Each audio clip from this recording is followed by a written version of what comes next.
తమిళనాడు అసెంబ్లీలో ఒక హైడ్రామా కొనసాగుతోంది. ఉదయనిధి స్టాలిన్ టీవీకే ప్రభుత్వం పైన, పార్టీ పైన సంచలన వ్యాఖ్యలు చేయడం జరిగింది.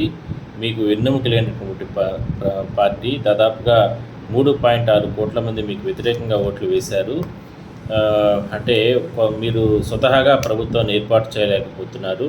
డిఎంకే కూటమి నుంచి బయటకు వచ్చినటువంటి వీసీకే, సిపిఎం, సిపిఐ, కాంగ్రెస్ పార్టీల మద్దతుతో మీరు ప్రభుత్వాన్ని ఏర్పాటు చేశారు.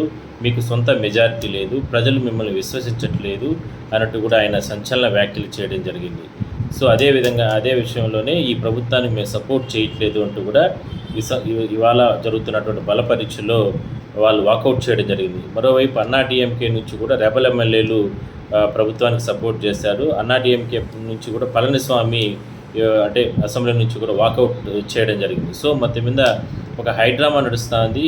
ఎట్టి పరిస్థితుల్లో కూడా మాకు ప్రజలు మద్దతు ఉంది, ప్రజల మద్దతుతోనే మేము అధికారంలోకి వచ్చామంటూ కూడా ముఖ్యమంత్రి విజయ్ చెప్తున్న నేపథ్యంలో సో ఇవాళ మాత్రం అంటే 117 స్థానాలు ఉంటే తప్ప ప్రభుత్వం కొనసాగదు. బట్ ఆ మెజారిటీ ఉంది. మరోవైపు అన్నాడీఎంకే నుంచి రెబల్ ఎమ్మెల్యేలు వచ్చారు కాబట్టి వాళ్ళు కూడా ప్రభుత్వానికి సపోర్ట్ చేస్తున్నారు. సో విజయ్ ప్రభుత్వానికి ఎటువంటి టోకా అయితే లేదు. సో చూద్దాం. అంటే ఉదయనిధి స్టాలిన్ సభ నుంచి వాకౌట్ చేస్తూ కూడా ఒక సంచలన వ్యాఖ్యలు చేయడం జరిగింది. గతంలో డిఎంకే ప్రభుత్వ హయాంలో ఉన్నటువంటి సంక్షేమ పథకాలు ఏవి కూడా దయచేసి ఆపద్దని అంటూ కూడా ఆయన విజ్ఞప్తి చేయడం జరిగింది. సో మొత్తం మీద ఒక హైడ్రామా నడుస్తుంది. ఏం జరుగుతుందో చూద్దాం.